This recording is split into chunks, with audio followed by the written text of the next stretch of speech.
दोस्तों नमस्कार। दोस्तों आपके अपने इस YouTube चैनल एस्ट्रो गाइड में आप सभी का स्वागत, सभी का वेलकम, अभिनंदन।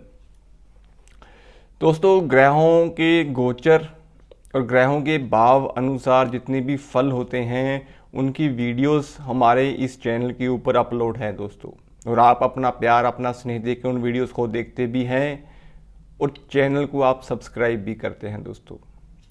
मेरी गुजारिश उन लोगों से भी है दोस्तों जो लोग पहली बार इस चैनल पे आए हैं और चैनल को इन्होंने सब्सक्राइब नहीं किया, तो आप चैनल को ज़रूर सब्सक्राइब करें, क्योंकि जब आप चैनल को सब्सक्राइब करते हैं दोस्तों तो उससे हमें भी कहीं ना कहीं मोटिवेशन मिलती है कि हम अपने काम के प्रति आगे बढ़ें।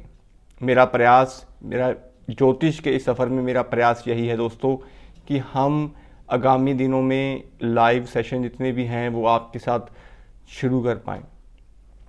तो दोस्तों आज हम जिस टॉपिक के ऊपर बात करेंगे कि कुंडली विश्लेषण कैसे किया जाता है दोस्तों, मीन्स कि हम आज आचार्य ओशो रजनीश जी की कुंडली के ऊपर विवेचना करेंगे और प्रयास करेंगे कि इनकी कुंडली में ऐसे कौन से ग्रह योग थे, कौन सी महादशा थी कि इनको फॉलोअर्स के रूप में शिष्या भी मिले और एक गुरु की पदवी भी मिली दोस्तों। फिलॉसफी और मेडिटेशन के इस सफ़र में इन्होंने इतना नाम जो है बनाया, बुक्स लिखी और काफ़ी बड़ी संख्या में इनका विरोध भी हुआ लेकिन फॉलोअर्स भी इनको मिले। तो इतने क्या ग्रहों की विवेचना रही होगी, तो पूरी हम इस कुंडली की विवेचना करेंगे। गुजारिश आपसे यही है दोस्तों कि अगर आप इस चैनल पे पहली बार आए हैं तो चैनल को आप सब्सक्राइब जरूर करें।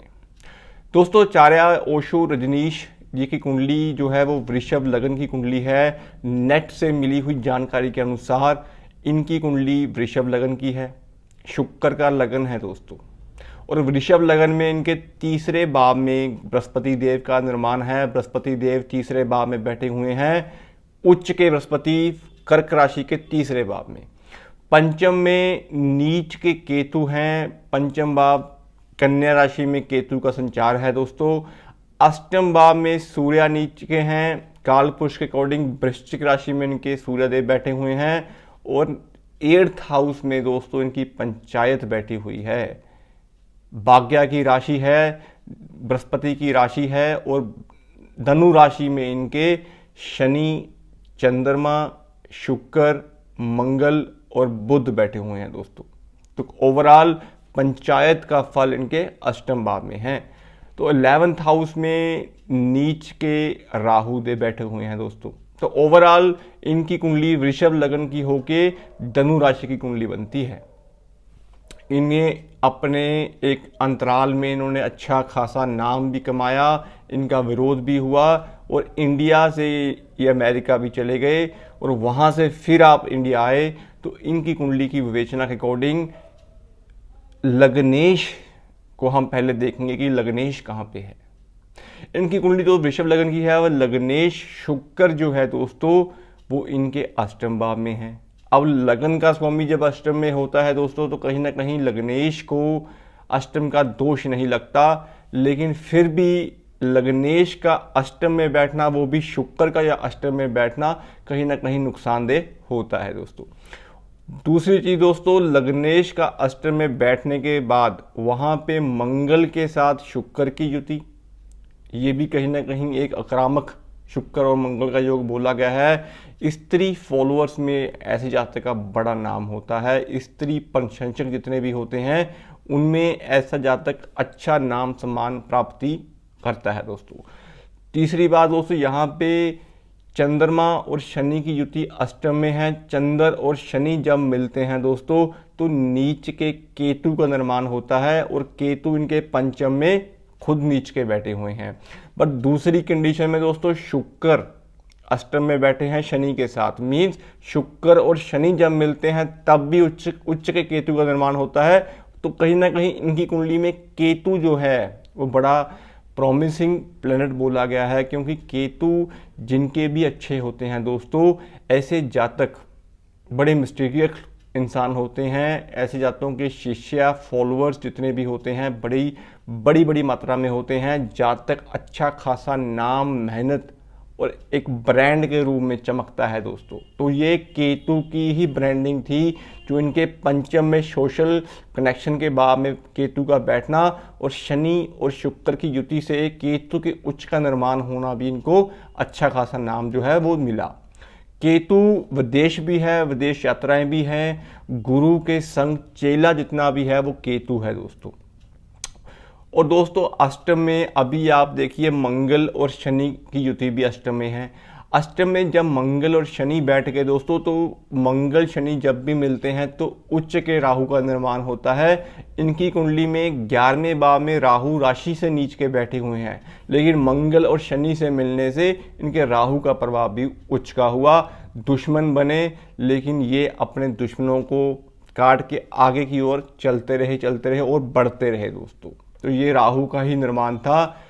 अष्टम में मंगल, शनि, चंद्र, शुक्र और बुध का बैठना और 5 भावों के ग्रह जो पंच अष्टम में बैठे हुए हैं दोस्तों, पांचों ग्रहों की दृष्टि दूसरे भाव पे होने के कारण इनके अंदर एक अच्छा कॉन्फिडेंस लेवल था, बोलने की क्षमता थी, किसी से डर नहीं था और वाक शक्ति इनकी अच्छी थी दोस्तों। क्योंकि शनि और बुध जब मिलते हैं तो ये भी एक चालाकी का योग बनता है, बड़ा मैनेजमेंट दिमाग होता है। और सबसे बड़ी चीज़ दोस्तों, मंगल कहीं ना कहीं सोशल कनेक्शन के साथ साथ हमारा सहयोग भी होता है, लोगों से मिलने वाली सपोर्ट जो है वो मंगल होती है दोस्तों। तो इनके जितने भी अनुयायी बने या इनके जितने भी अपने सर्कल में इनकी मित्रता रही, इनके खुद के मित्रता ही इनकी विरोध के ऊपर आने शुरू हो गई, क्योंकि वो अष्टम के मंगल की निशानी थी। क्योंकि जब कुंडली में मंगल खराब होता है दोस्तों, तो दुश्मन बनाने की जरूरत नहीं होती, आपके दोस्त ही आपके दुश्मन बन जाते हैं। अब सबसे बड़ी चीज़ जो इनकी कुंडली में गुरु की पदवी थी, तीसरे भाव में उच्च के गुरु का निर्माण है। सबसे बड़ी बात, तीसरे भाव में उच्च के गुरु का निर्माण है और गुरु की ऑस्पेक्ट्स जो है वो राहु के ऊपर भी है और राहु की गुरु के ऊपर है। जब कभी भी दोस्तों गुरु और राहु मिलते हैं तो हमें ज्योतिष में चंडाल योग जो बनता है उसका निर्माण करते हैं। अब गुरु और राहु जब मिले तो नीच के बुध का निर्माण हुआ। मीन्स कुंडली में बैठे हुए बुध का असर जो होता है वो मंदा बन जाता है।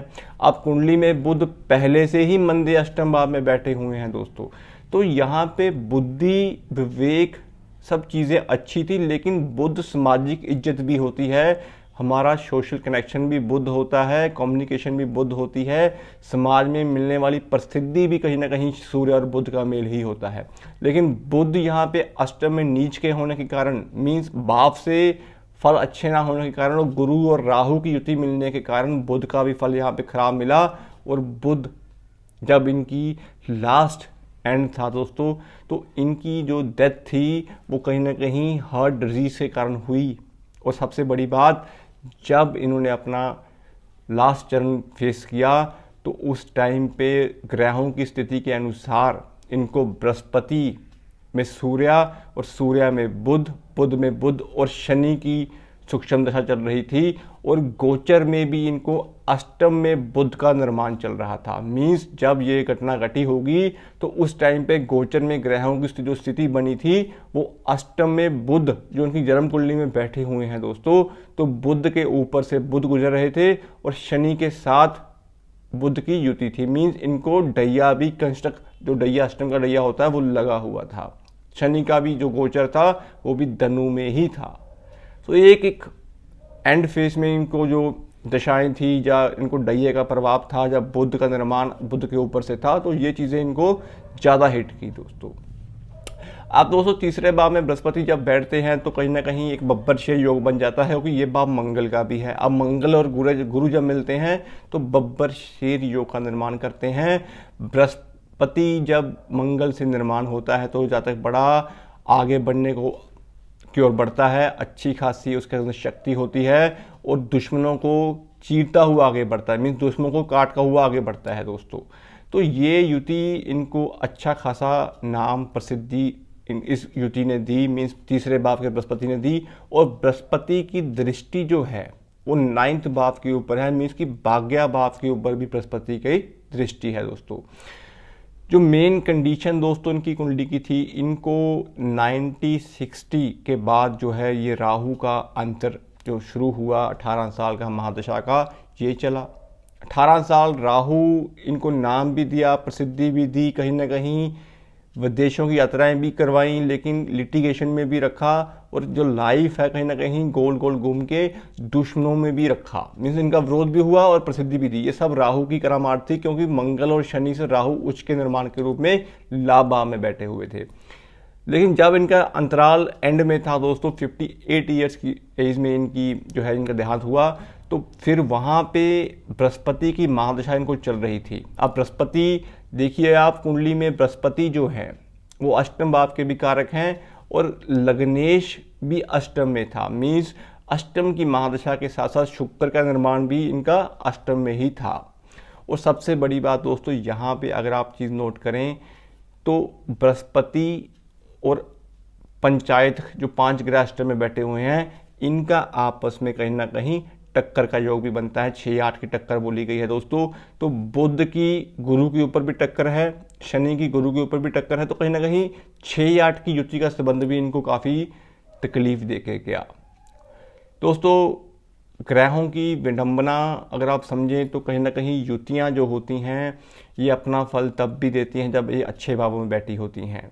लेकिन अष्टम भाव एक कुंडली का ऐसा भाव होता है दोस्तों, यहाँ पे अगर ग्रह सॉफ्ट ग्रह आके बैठते हैं तो कहीं ना कहीं इंसान जो होता है इंसोम्निया किस्म का इंसान होता है, बड़ा सिक्रेटिव किस्म का इंसान होता है। चंद्रमा शनि की युति से अष्टम में नीच के केतु का जो निर्माण बना, वो इनको कहीं ना कहीं फिलॉसफी मेडिटेशन की तरफ लेके गया, क्योंकि शनि और चंद्रमा एक तरह से, चंद्रमा जो है वो मन है, शनि क्या है, अंधकार है।